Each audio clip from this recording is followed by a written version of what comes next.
जय Jagannath. Hello hi नमस्ते आउ केमती अच्छा समस्ते मो तिलोचन आपन देखुं ओडिशा कम्युनिकेशन।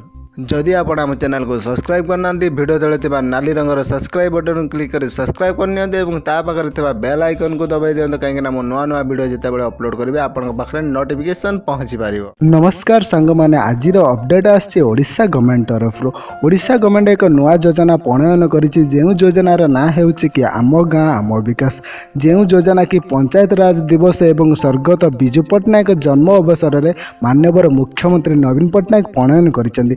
एही योजना पंचायतर विकास पाई कार्य करिबो। ओडिशा रे थिबा समस्त पंचायतर विकास पाई माननीय नवीन पट्टनायक 4 कोटी टंका प्रोवाइड करिवे जो 4 कोटी टंका कि ओडिशा रे थिबा समस्त पंचायतर विकास कार्य लगे। सांग मैंने मन रखु आपण पंचायत जब कौन प्रोब्लेम सृष्टि हुए कौन प्रोजेक्ट करने चाहूँगी आपड़ मत वीडियो कॉन्फ्रेंस माध्यम माननीय मुख्यमंत्री को जन पारे। यही योजना बहुत भल योजना जहाँकि ओडिशा सरकार प्रोवाइड करुच्ची। आशा करुच्ची इनफॉरमेशन आपण बहुत यूजफुल हम। थैंक यू धन्यवाद। जय जगन्नाथ।